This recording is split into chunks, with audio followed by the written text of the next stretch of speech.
In today's episode, we're covering part one of our Disney Trip Planning Series. Come along as we talk about when to go and where to stay. Hey everyone, and welcome to the show. We're Spring and Claire, friends since middle school, mutual Disney lovers, and travel planners. We talk about Disney so much that we thought it would be fun to record our chats to share with you. You may know that in Disney lingo, extra magic hours are more hours to have fun in the parks. Well, we're the extra magic moms, putting more magic into Disney vacation planning. We're here to help make your next trip extra magical, not extra stressful. Come along as we share our best tips, tricks, and Disney planning knowledge. Before we get started, since we're talking about trip planning, if you saw our last episode, we talked a little bit about the sort of reality, the current day situation at Disney World. So for several months, Disney World was closed regarding all of the COVID-19 pandemic stuff. And they recently have announced their reopening plans, and we covered them. We did a video that's really not normal for our videos, or won't be going forward. It was very, very much content heavy, and we weren't really chatting with each other. That's not how our normal videos will be, but we definitely wanted to start off with a little bit of a recap of what it looks like right now. You know, what the reopening is going to look like, because this 5-part planning series is all about our upcoming trips in August, which clearly are going to look very different than when we had originally started planning them. But we definitely wanted to kind of give an overview of what's happening and what it looks like, just so we go into this planning video knowing that things are not necessarily the same or what we thought they would be like when we started planning. Right. Everything is different. So we'll talk about what's different, what's the same, and if we're going or if we're staying. You know, we are travel planners. We talked about that in the last episode too. And so right now, with everything happening, we are very familiar with Disney as a company, and specifically with the condition of, you know, the world right now and what's happening with their closure, their reopening. We have a lot of confidence in their cancellation and refund procedures, and you know, how all of that will happen and play out. So we're not really concerned about that. It's more waiting to get more information and find out what all these changes are going to be, because we recapped a bunch of them last episode, but there's still more to come. There's still more we don't know, and we certainly don't know exactly how our trips are gonna play out. But I think that we could do a lot of planning and still won't know, because this one's just going to be a weird one. it is. And that's okay. So on that note, let's talk about our trips. Today, obviously, we're talking about when to go and where to stay. Those are the sort of, when you look at the timeline of planning a Disney trip, those are the very first steps that you cover. Originally, you know, the timeline looked very different before Disney closed and before the reopening. So things are going to change there, but still you have to look at when you're going to go and where you're going to stay as the sort of baseline for your trip. And then all of the other planning steps kind of follow from there. Yeah. So we'll start with when we picked to go, or how we decide normally when we're going to go. I think we normally have an idea of when we want to go, right? Um, but with that being said, one of the first things that we usually look at is the crowd calendar, so that we know what's going on at Disney, and if it's going to be busy or not. The crowd calendar tells you a lot of information. If there's Run Disney events, holiday events, for not parades, but parties can make it busier.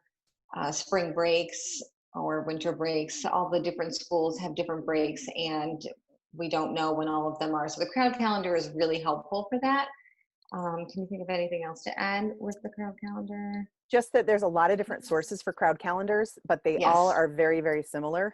And they do break out, for the most part, you know, there are differences, but for the most part, they break out the overall crowd for Walt Disney World resorts and then the individual park crowd levels on any given day. So it is a really great tool and a resource to use to kind of get an idea if crowds are going to be a concern for you, because that's definitely something to consider if you don't like crowds or you don't like to be packed in, which again, 2020, this is going to be totally different because we can't pack in. But Right. if that's something, you know, in a normal trip, if that's something that bothers you or you don't want to be so crowded, also obviously wait times for rides will be much higher if you're looking at a busier sort of crowd. And when we look at crowd calendars, for the most part, they're usually color coded. So green Right. is the least busy, yellow and then to orange is moderate, and then red is your really heavy times to Yeah, go. and a crowd calendar might not necessarily tell you exactly what month you want to go, but it might help you because maybe you only have a certain time that you're going to go. So you know you're going to go in April no matter what. But it might help you at least narrow down what week. Right, Or it might even help you just narrow down which park you're going to go to for that day. If you know you can only go April 5th to April 10th, it'll tell you, the guesstimate, obviously, which park is going to be busiest on that day. So you can right. still go, but maybe Animal Kingdom is going to be super busy and you're going to go to Hollywood Studios instead. So it's really very helpful in a lot of different ways. Yeah, and I realized we didn't really talk or define the crowd calendars, but it's basically an algorithm and a whole bunch of historical data about the attendance levels at each given park on a specific day that's put into this big formula. It's very scientific, um, and it's kind of used to gauge or predetermine, estimate what the crowd levels will look for the upcoming year. So yeah, I think that's a really good segue too into the next big factor that we look at when we're planning our dates, which is school and work schedules. So a lot of folks have set times where they can go either because of school requirements or work requirements. Maybe you have a very small amount of vacation time, or you're told when your vacation time can happen, depending on your industry or your job that you do. Um, so that's a big factor that will play into it as well. I know that you and I have very different requirements when it comes to schedules, and Mhm. it's a good example because I think we probably represent a really big portion of people that either your time doesn't really matter because my husband is a really weird shift-based rotating schedule, and Same. so yeah, but we have a lot of flexibility when it comes to taking off time, doing shift swaps, um, where we can earn a little bit of extra time if we need to. And Mhm. we're similar in that we don't really mind pulling our kids from school, Right. other than Um, missing like big tests or anything like that.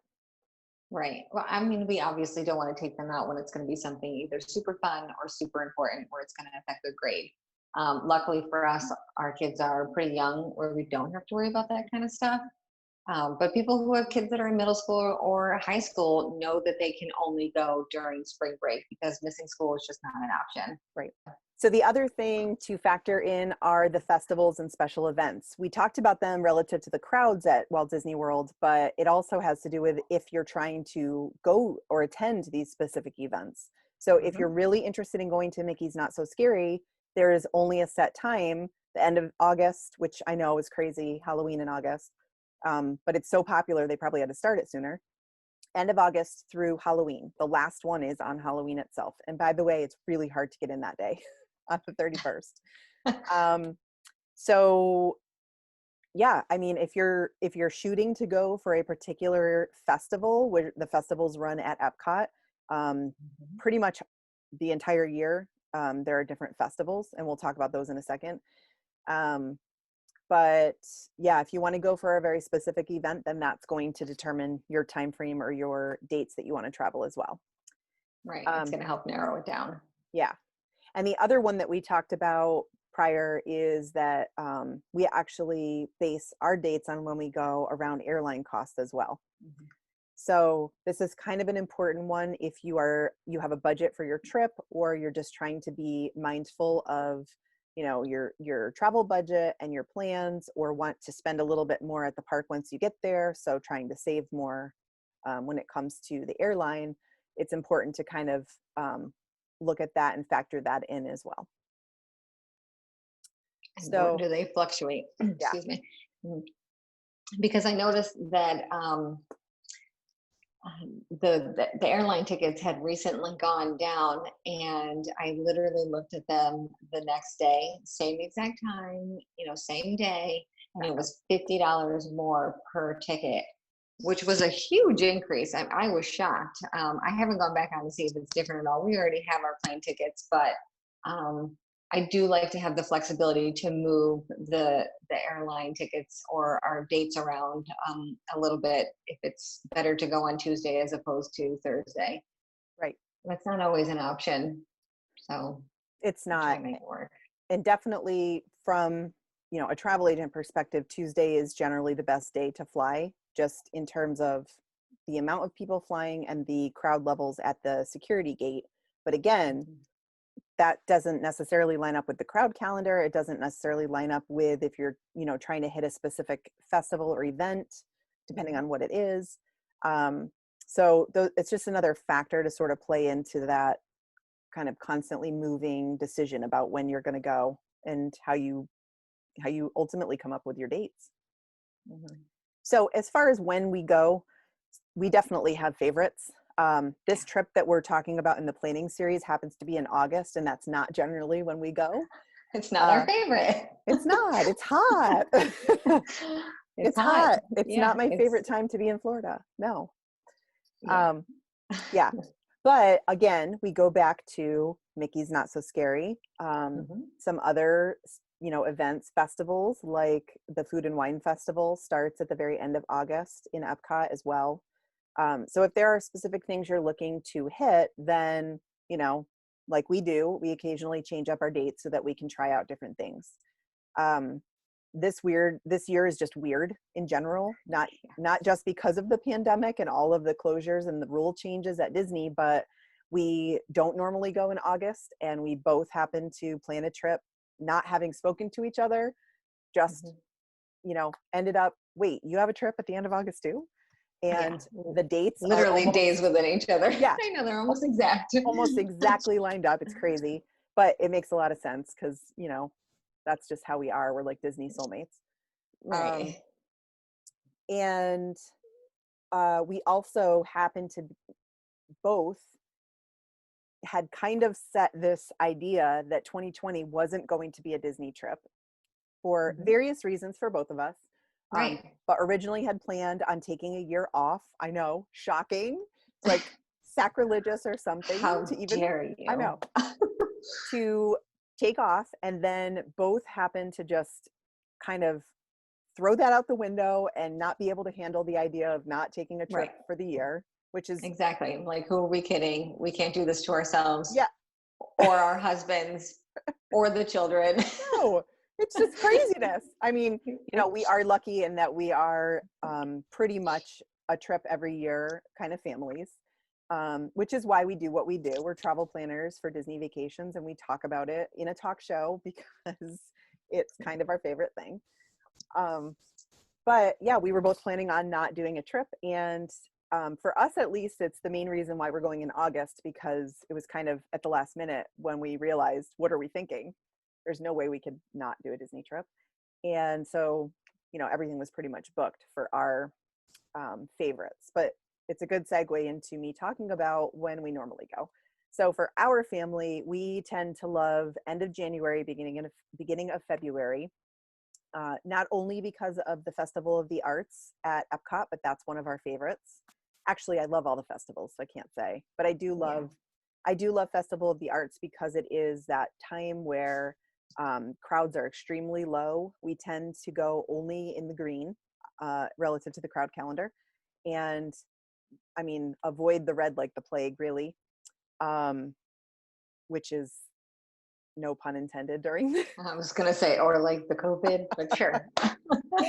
oh yeah. Um, that was, yeah.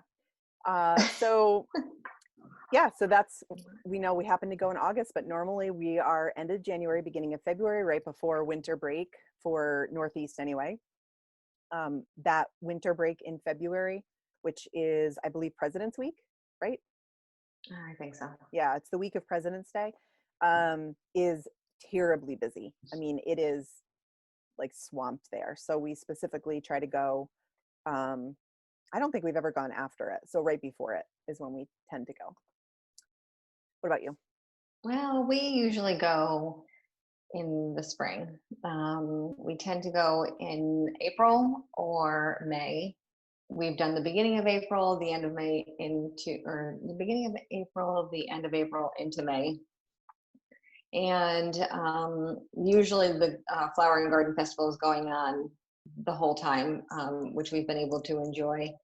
We really love all of the different foods and the snack credits that you can use. I mean, you could get full just eating snacks all around Epcot and trying all of the wonderful, delicious things that they have, food and beverage. Absolutely. And Um, that's true of all the festivals, by the way. Another thing that we like about that time of year is it's not usually super hot. In the morning, you still need like a sweater, maybe, and you're not cold the rest of the day. I mean, by the time you get off the bus and you're at the park, you're fine. So kind of like I can do this. I suck it up Right. on the way to the bus on that walk. But anyway, so we usually go during that time. This time we are also trying something different and going in the end of August-ish, and super excited about it. Thanks. We don't know. I mean, I should say we're super excited about it, but there's just so many unknowns right now, that no matter what, this trip will be different than all of our other trips Mhm. because it's a different time of year, different festival, um, different heat, different humidity. It's going to be great. I'm pretty excited. Yes. Yeah, I am with all the changes happening, I was, obviously there's a lot to consider and to think about. And, I was worried that the whole new reservation system and the lower crowd capacities that are being allowed at the parks, like, would we even be able to go to the parks? And then I just kept thinking that, you know, August at the parks, I don't know, it's just really hot. So even Yeah. without everything happening and without having to wear a mask and without the unknown of whether we're going to get a reservation to be able to get into the park, um, I don't know. I think right now we're approaching it like, it's an August trip. So it's going to be more of a non-park trip for us, which I talked about a little bit in the last episode, I think. Um, Yeah. so yeah, I don't I know if I mean, can. they're different. I'm sure I could do it. The non-park thing. It's Oh going to yeah. be different. It depends on if we do the split stay thing, which we also talked about in the last episode. But I will say that I did go online after reading a couple of different blogs and watching videos. I went online to Target and got a whole bunch of masks for really cheap too. They're like two for $4 and two Hmm. for $5. Did they send me the wrong colors? Yes. Am I okay with it? Yes. I let it go, because mostly the ones that I ordered for everyone else were a different color. Hmm. But also, real quick, I'll touch on that. The kids' masks fit me, not the adult ones, even small. Really? Yes, they're very big. Oh, I shouldn't say very. I don't know. It's like maybe here to here. There's too much air slack. Gotcha. So go get some if you need them, because someone said that it's a good idea to have some to change throughout the day, which Yes. I would not have thought about had I not seen someone say it, because you don't know how hot it's going to be. Right. And if it's sweaty, then you're going to want a different one to change into. Let the other one dry out, wash it off, whatever. Right. And I think we'll get into a little bit more in the episode where we would have talked about booking fast passes, which is now no longer, or, temporarily paused. We'll talk a little bit more about the feedback that we're hearing from others about wearing masks on rides and that whole concept of, like, bringing a whole bunch and changing them out. They do get sweaty, or you just feel like you want like a clean, fresh one. Yeah, Um, I but could see yeah, that happening. yeah, I agree. So those are all of the things that kind of go into this unknown for us about an August trip, because the when to go question, which is one half of this whole episode, um, is different for this particular trip that we are currently planning, because we don't typically tend to go in August. So Right. um, but that being said, the next question, once you've figured out when you're going to go, is where you're going to stay. Of course, that will be based on what's available for the dates that you have chosen. But putting that aside and knowing that that's always going to be a factor, we have a couple of points, or, considerations, I guess, that we think about when we're just trying to decide where to stay. The first one is definitely always going to be budget. So we talked about this a little bit with the when to go, and Mhm. budgeting that just around airline prices and such, but definitely budget plays a factor into where you stay. And we could do an entire episode. No, we will do an entire episode on the different categories of resorts that are available on Disney property. But real quick, we're not going to go into any detail other than to say what they are. And that is value is the, monetarily wise, the lowest end of the Disney resorts. So they are the most affordable. There is the moderate, which is right middle of the road. And then there are the deluxe resorts. Mhm. And then there's the deluxe villas, which are the DVC resorts that we'll talk about also, because those are the only ones that are reopening, at least for the initial reopening phase, which does impact our where to stay for this trip. It So, does. yeah. So those are the three categories, and I should probably know the dollar ranges, but it varies so much depending on the time of year and what's going on at the resort in terms of, like, is it undergoing a refurbishment, or is there a special event happening there or something? All of those things change the pricing. So it's really hard to give a gauge, a price, pricing. But I don't know, generally speaking, I'd say value is um, in the like 150 to 200 range, maybe. And then moderate's like 2 to 3. And then deluxe is basically above. Or to up, Yeah. right? Yeah, you know what? And value also has, well, there's always specials, but value also has a lot of fun different suites. So it can get a little bit more expensive than 200 if you're doing a family suite, but it really is super budget friendly. Um, One of the reasons we like to stay there is because we're not at the hotel a lot. So Right. that right there is a huge reason for us to stay at the value resorts. And they're super cute and colorful. I love them. Oh, totally. I mean, When I you're think, little, you're like, right. And I do think the valued are the most highly themed. And again, we could get off on a tangent definitely, again yeah, sure, because of all of these, like, our favorites and all these different factors. But yeah, yeah, I mean, I think they're the most themed. So they definitely appeal to kids the most. And you do have hmm, to look at how much time are you going to be spending in your room. You right, have to look at things like, what we've talked about this before too, but like what features and amenities and different activities are happening at the resorts, because right, they do vary as well. yeah. And if you're not going to take advantage of any of them, then well, how do What are you you paying know? for? Right. What exactly? What are you paying for? Right. So, I mean, we could stay at the Grand Floridian, and to be honest with you, some trips that just wouldn't be worth it for us, just because we go to the park when it opens and we don't leave until it closes. So, would it be worth us paying for the Grand Floridian? No. I mean, it smells amazing, And but so we do a lot of values. That's right. We approach it sort of totally different. We spend a lot of time at the hotel, so we do tend to go for higher level. I mean, we're also, because of that, we chose to become DVC members, so that's a little bit different too, because you're limited to where you can stay if you want to Right. use your points. Um, but yeah, and it again, this is where it's really important for you to look at you and your family and how you generally approach a vacation, where if Right. you're going to Disney and you do want to do sun up to sundown at the parks, which, I mean, who doesn't want to do that? It's Disney, especially if it's a, once in a lifetime trip or once in a not very often kind of trip Right. for you. You want to maximize and get the most out of your trip. Um, Hmm. But versus, some people have kids and they need to go back to the hotel and sleep, right. or they just need those breaks. Yeah.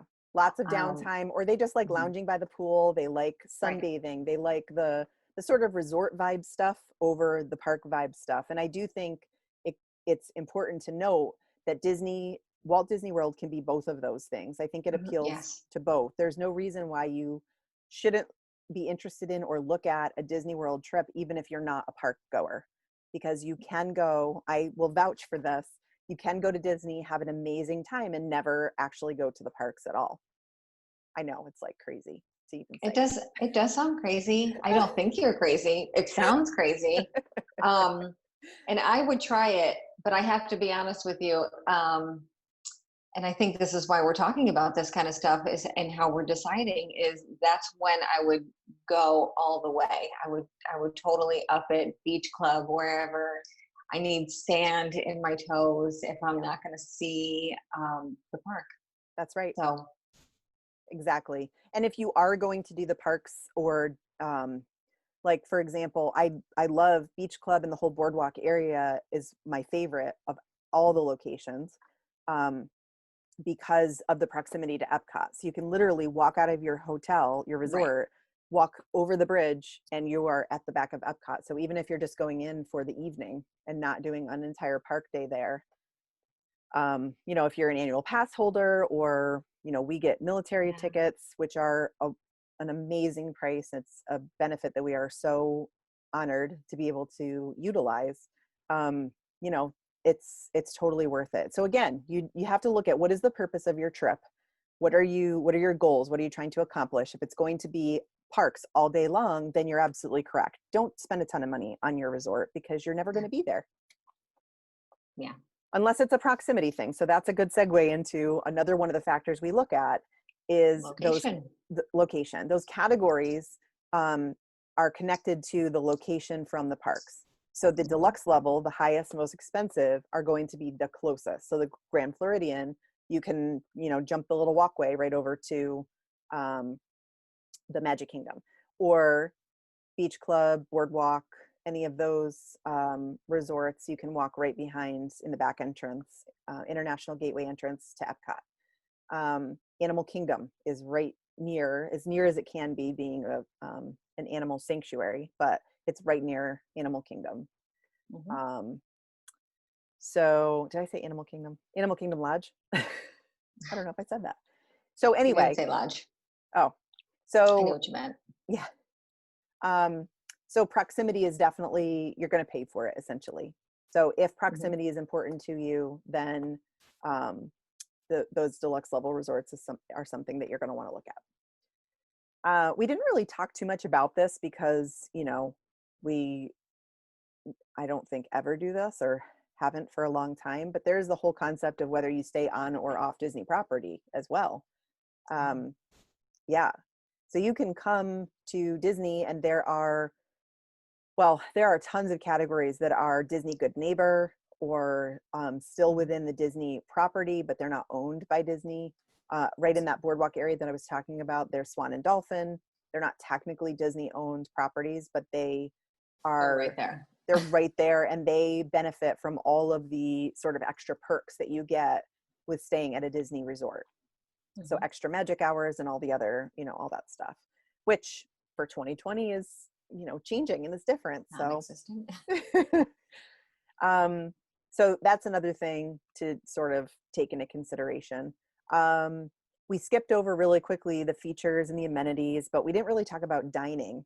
Right. Dining in and of itself is an amenity Mm-hmm. and differs across the different categories of the Disney resorts. Dining is different at all of the different resorts. I mean, when you're staying at a value resort, you walk in and it sort of looks like a cafeteria. It's like it's attached to the shop, basically. You just go from one to the other and then outside to your hotel. Everything is right there, super close. Excellent food still, but there is no sit down dining at value resorts. So dining looks different in all of the resorts. A lot of times we like to go to the deluxe hotels to do some dining, mostly character meals. The Grand Floridian is one of our favorites. We were going to try a whole bunch of different ones this year, but not anymore. So anyway, there's different options when you're staying at different hotels for food. And if you plan on staying at the hotel and doing some of that dining, which we don't normally do, we just grab and go kind of people. We do all of our dining at other hotels for the character meals, or we do them in the parks. So if you want to relax and an amenity for you would be dining it and have some sit down meals with your family, with the waitress, table seating, then that might be one of the things that you want to look into when you're trying to pick your resort. But with that being said, it's really fun to hop around to all of the resorts. So just because you're staying at one doesn't mean you can't go to the others, even if you're not Exactly. going to the parks. I was literally just going to say that. Yeah, it's Disney, promotes it. They want you to do it. They want you to check out the other resorts to hopefully maybe stay there at a future trip. Yeah, that's why And they it's a have them lot of, there. yeah, and there are actual things like a monorail crawl where you can ride the monorail, get off at the different resorts that are on the monorail line and have a snack and or a beverage at each one. And there is nothing more fun than doing that. Having half your day or an evening spent doing that kind of a thing. It's even fun when you have kids. I mean, we have youngish kids with us, no more babies that need naps and stuff like that. But they love doing it too because they'll get a little mocktail or like a Shirley Temple, and we share a snack or a couple of snacks or a light bite kind of quick service type meal, and then do a couple of, even if it's just like walking around the resort and checking out what they have and checking out their pool. Even though you can't go in and swim, it's just kind of walking around and just experiencing. Some of the resorts even have like hidden Mickey hunts that are an organized thing. So if you go to Wilderness Lodge, for example, you can ask at the desk for the little hidden Mickey sheet or whatever it is. So there are actual things that you can do if you're there around the holidays. The Grand Floridian and some of the other monorail resorts, or maybe all of them, have either the Christmas trees, or like the Grand Floridian is known for the gingerbread displays. So there's tons of stuff to Right. do as you're just like going around and checking out the other resorts as well. Is it the Wilderness Lodge that has the s'mores campfire? Actually, most resorts have the s'mores. It might not be all of the But I think it's categories. with Chip and Dale though, specifically, isn't Oh, it? that's Fort Wilderness, the Okay. campground and cabins. Yeah, we did that Yes. last August. It's really fun, and That sounds fun. it's free. That's as far Right. as I know, That's what I that's was the only thinking. character experience that you don't have to pay to get into. Obviously, you have to, if you're not camping there and you haven't packed your own s'mores supplies, they have them for sale. Hmm. But yeah, it's the only one where you could go and you don't need to be a resort guest. It's not like they're checking for your magic band if you're a guest No, they encourage you to go. I yeah. remember we went to the Hoop-de-Doo, and I remember when I made the reservation, she was just going on about how you could go and do this campfire, and yeah, we forgot to try that. Yeah. Oh no, it was raining. It was raining. Oh, That's a funny photo. I'll have to throw that in there someday. when you went to the Hoop-de-Doo? Yeah, and it was raining. Yeah. And what we did for rain gear on. Oh, Yeah, that's always it fun. just like picture old lady with a bag, The like, bonnet. Yeah. yeah, adorable though. Can't take it. So cute. Aw. So Yeah. yeah, there are tons of those different types of activities to do. So lots of different things to try out. And, again, that's an entire episode in and of Yeah. itself to talk about the different activities that you can do. Hmm. So the other big one, and we touched on this really quickly, is um, renovations that are happening. Refurbishment is what Disney calls it. Yes. Um, so that's another thing to take into consideration. There are pros and cons for it. So it's, again, depends on your circumstances and what your family likes and dislikes and what your Hmm. sort of overarching goal is for your Disney trip. But typically, when refurbishments are happening, the rooms will be slightly less money, or might have some sort of a discount or an incentive to stay Hmm. there. For example, when we went to Boardwalk, they were renovating their pool, the creepy clown pool that I can't stand anyway. And so it was Oh, closed. It wasn't available to be used. And so we had this amazing added incentive for staying during the time of refurbishment, where we could go next door to Yacht and Beach Club and use Stormalong Bay, which is arguably the best pool on Disney property. Yeah, refurbishment is just another thing to take into consideration. If that's going to bother you, if you don't want the sort of look and feel of having all of the equipment, or I think Disney does a really great job of making sure that they're not disruptive. So they're if they're working on rooms that might be near yours, that it doesn't happen during the night, obviously, when you're trying to sleep. Right. Very respectful of the sort of quote unquote quiet hours. So you kind of just have to take a look at that and determine if it's right for you, if it's something that you're going to care about. So the other factor that is a really big one that depends on what your family enjoys and what your sort of goals are for your trip is the size of your resort. The value hotels are small. I was going to say there's a short distance walking to the buses or to the shop or to the cafeteria or to the pool. Very short distance. But when you go over to the moderate resorts, your distance gets quite longer. Quite longer? Quite a bit longer? Yeah, quite a bit longer. And the walk to the bus could be longer. The walk to, what is it called? The guest service house. All of those concierge. Hospitality house? Yeah, could get much longer. Yeah. You were going to say the towers. Sorry. Well, so there's a difference between whether or not you have a hotel style resort where your rooms go up and you've got an elevator. So something like Grandisino Tower or the new Riviera Resort, those are all really tall. Even, Animal Kingdom Lodge a little bit. Yeah, that's tall. Yeah, you have several floors and you go up and it's kind of condensed to a small space. And you don't have to ever walk outdoors to get to your room. Then there are totally different hotels, which are sprawling.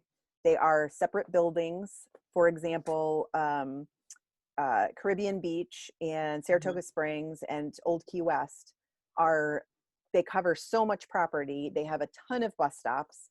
And if you're at one particular building, you might be super far from the hospitality house, but then the flip side of it is other amenities like being close to the monorail or on the monorail line or being on the new Skyliner line. So I know that was an example for Caribbean Beach. It's sort of pros and cons. So if you plan on using the Skyliner more, then you could ask for a room that's closest to the Skyliner station. Versus if you want to be closer to the hospitality house, which is where the main pool is, where all the pool activities happen, then you might want to ask for one of the buildings that's closer there. But it's not a guarantee. So you do have the chance of staying at this resort that's sprawled out and it's not even walkable. I know the last time we stayed, where did we stay? Old Key West. We were in a building that was basically the opposite from the farthest away that you can get from the hospitality house. It was not walkable. We did it one time and it was kind of a forced road march. So, and then the other thing to think about is whether or not you want to try something new. There's probably two schools of thought. Either you love one hotel and you stay there every single time, or you approach it by trying a different resort every trip you go. And I think that's kind of where we're at. I think that's something that we would like to do, is stay at all of the different hotels eventually. But I know that last year, for instance, for us, it was, we love this hotel, let's stay at it again. We like this building, let's request this building. It was really close. We love the walk. We don't spend a lot of time with the pool was like good enough for the time that we were going to spend at the pool and didn't have any down days planned. So for us last year, it's okay to do the same one this year. It fits the budget. We're not going to spend a lot of time there. And next year we'll try something new because obviously we'll go again. Right. Yeah, we have that luxury and something that and I think we're definitely in the camp of trying. I definitely have my favorites. I mentioned my favorite location is the boardwalk. So it's kind of hard to, want to try something new. But I think it's a good segue into where we're staying on these trips because incidentally enough, we both have or had split stays booked. So for us, we had a split stay merely because I couldn't get the beach club for the entire length of our trip, which is a 7-night trip. So we had a split stay between the Polynesian and the beach club. I mentioned earlier that we are DVC and DVC has a waitlist concept or process. So I did waitlist for boardwalk, beach club for the other portion that we were staying at Poly, just in the off chance that it came through. It actually did come through, which it was a weird strange string of events with these reopening plans and like changes and everything, because back when it wasn't available and we waitlisted, we were excited because a split stay is fun. It's like an opportunity to try two different resorts at the during the same trip. And we really do like the Polynesian pool, and just the vibe at the Poly is amazing. Yeah. I mean, being able to walk up and get the boozy Dole Whips, I mean, come on. I'm all about that. You pretty much took the words out of my mouth. Yeah. I mean, who And there's wouldn't? great restaurants there. Really great restaurants. I mean, some of our favorites, some of our favorite foods. They have sushi, which is one of my favorite things to eat just in general. So yeah, it's a phenomenal resort, and we were really excited about it. Obviously, we love Beach Club because of the location, the proximity to Epcot, and because arguably best pool at Walt Disney World is Stormalong Bay. So we were very, very excited about this sort of split stay concept. Then Beach Club becomes available for our entire trip, and we get the reservation change so that now our entire trip is at Beach Club. We were excited about that because, again, Stormalong Bay. However, then Disney came out. Yeah. Wah, wah, wah. Then Disney comes out with the announcement that Stormalong Bay is now closed. I have no idea if it's going to reopen for our trip. We don't know what is going to happen. We don't know what it looks like. So right now I am literally, because we're not canceling, we are cautiously optimistic that, it's still going to be a viable vacation and a fun time for us, even being a, mostly non-park trip. We're still being cautiously optimistic that we are not considered the tri-state area of New York City, Connecticut, New Jersey, that is currently on a 14-day mandatory quarantine when you enter the state of Florida, which would not be viable for a trip. So we're cautiously optimistic that that doesn't apply. But the problem now is, what do we do with our resort location? Because what we wanted was for the primary reason of Stormalong Bay, which is now closed. And if that stays closed, then we have to figure out, do we switch back to the Polynesian? Do we go anyway and not worry about the pool because, yay, you get to use the creepy clown pool. Yay! Thank you. But I'm still right behind Epcot, so maybe we keep Boardwalk, but make it a park trip. But are we going to get reservations to get into the parks? Are we even going to be able to get our park tickets? Because we had not yet purchased, and now ticket sales are temporarily paused as well. Yeah, so anyway, that's our trip. So for our trip, we are doing a split stay, and I can't tell you where we're going. I have no idea. Because it's like, oh, it's a surprise. It is a surprise, because I have no idea if either of the resorts that we have picked will be open. We were originally supposed to do a quick 3-day stay in a value resort at Music, because it is recently refurbished, and we like the little fun bright colors. We've never stayed there, so it was different for us.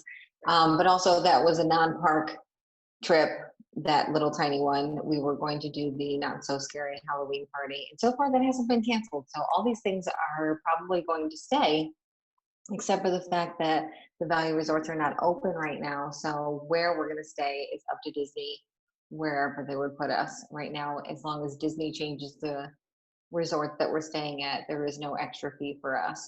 If I was to change it, then I would have to pay a fee. Correct. Which I will gladly let them upgrade me to any hotel they desire. And that's just kind of, I think it's fun. I'm really excited about that part.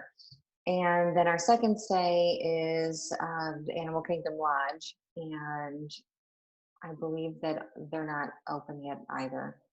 So just the DVC portion. Right, the villas. So anyway, I have no idea where we're staying. I have no idea about many things in August, but it's okay because I think it's really fun.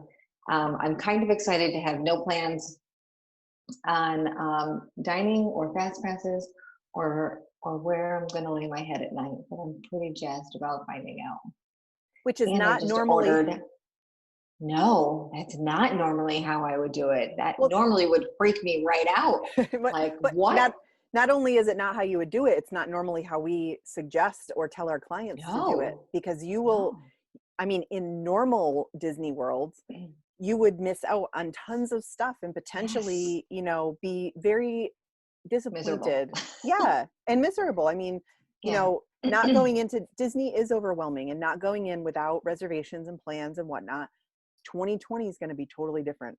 So it is Right. kind of exciting because you can, I do think this is sort of the one angle about the 2020 differences that is on the positive, which is it's going to be less people, it's going to be less options Yeah. available and open, and it's almost going to be more conducive to that fly by the seat of your pants, do whatever, don't have dining reservations, just walk up somewhere and grab something to eat. But I think it's important to note that that's not normally what we recommend. No, it's not, because then you're left wandering and Hungry. you're stressed. Yes, you're hungry, you're stressed, you don't know where to go or what to do. And then you talk about it with your group and nobody else knows. And boy, that's not fun. No. Just gonna say it. It's not fun. No. Been there, done Mm-mm. that. Yeah, yeah. Well, I mean, it's almost like being hangry. You're so past the point, and all you want to do is have fun when you're there. Right. So I have definitely heard conversations with people in the parks of feeling, what do we do? Where do we go? What now? And no, you don't have to have everything planned by the minute, but having a general idea of what you want to do next, or like the next couple of things lined up, is a good idea. So that's all the pixie dust for today. Hopefully the show has been helpful, and if you enjoyed the show, we'd love for you to subscribe below. Tune in next week for more Disney tips, tricks, and chit chat. You can also find us on Instagram for extra magic and message us to plan your next trip. And remember, if you can dream it, we can plan it. Bye. Bye.